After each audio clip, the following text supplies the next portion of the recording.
ಎಲ್ಲೈತೆ piece? ಲೇ ಕುಳ್ಮಿಂಟಿ, piece ಎಲ್ಲ ಮಿಕ್ಸಿಗೆ ರುಬ್ಬಾಗ್ತಾ ಬರೀ ಸೇರ್ವಾಯ್ತು ಇಲ್ಲಿ. ಅಲ್ಲಲ್ಲ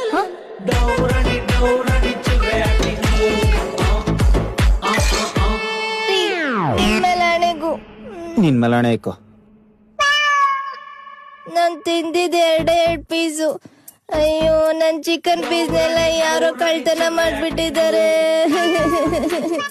ನನ್ ಚಿಕನ್ ಪೀಸು.